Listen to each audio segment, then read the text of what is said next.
بسم الله الرحمن الرحيم. عن أبي هريرة رضي الله تعالى عنه قال قال رسول الله صلى الله عليه وآله وسلم مطل الغني ظلم. رواہ البخاری. نبی کریم صلی اللہ علیہ وسلم نے ارشاد فرمایا، مالدار کی طرف سے قرض کی ادائیگی میں ٹال مٹول کرنا ظلم ہے۔ دوستو، مقروض آدمی باوجود اسباب و وسائل کے ہونے کے اگر قرض کی ادائیگی نہیں کرتا بلکہ ٹال مٹول سے کام لیتا ہے کہ اگلے ہفتے لے لیجئے گا، اگلے مہینے لے لیجئے گا، باوجود اس کے کہ وہ ادا کر سکتا ہے پھر بھی اگر وہ ٹال مٹول کرتا ہے تو نبی کریم صلی اللہ علیہ وسلم نے فرمایا یہ ظالم ہے اور یہ ظلم کر رہا ہے۔ اور ظلم کے بارے میں نبی پاک صلی اللہ علیہ وسلم کا فرمان ہے، الظلم ظلمات یوم القیامہ، کہ جو شخص ظلم کرتا ہے قیامت کے دن ظلم تاریکیوں کی شکل میں ظاہر ہوگا۔ اور قرض کی ادائیگی کے متعلق نبی کریم صلی اللہ علیہ وسلم بہت سختی فرمایا کرتے تھے۔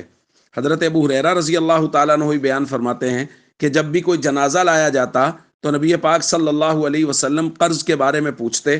اگر بتایا جاتا اس پر قرض ہے تو حضور پوچھتے، ہل ترک لدینہ قضاء، کیا قرض کی ادائیگی کے لیے اس نے کچھ چھوڑا ہے؟ اگر تو بتایا جاتا جی ہاں چھوڑا ہے تو آپ صلی اللہ علیہ وسلم اس پہ نماز جنازہ پڑھتے۔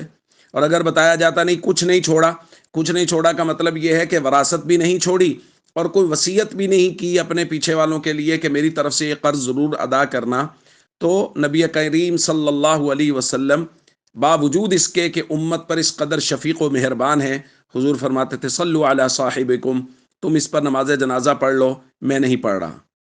یہ ہے نبی کریم صلی اللہ علیہ وسلم کی طرف سے اہمیت قرض کے لیے کہ قرض کی ادائیگی اتنی اہم اور ضروری ہے۔ تو اس لیے ہم سب کو چاہیے اس بات کی اہمیت کو سمجھیں، اور جب ہی آپ کے پاس میرے پاس وسائل ہیں، میں نے کسی سے قرض لے رکھا ہے، آپ نے لے رکھا ہے، اور ہمارے پاس وسائل آئیں، پہلی فرصت میں اپنے قرض کی ادائیگی کا حساب کریں۔ ہمارے یہاں کیا ہو رہا ہے کہ قرض بھی دینے، لوگوں کے پیسے دینے ہیں، اور یہ ٹھاٹ سے گھروں میں خرچے کر رہے ہیں، فضول کے خرچے ہو رہے ہیں، نئی سے نئی چیزیں گھر میں لائے جا رہے ہیں، اور اضافی کپڑے گھر میں لائے جا رہے ہیں، قرض نہیں دیے جا رہے۔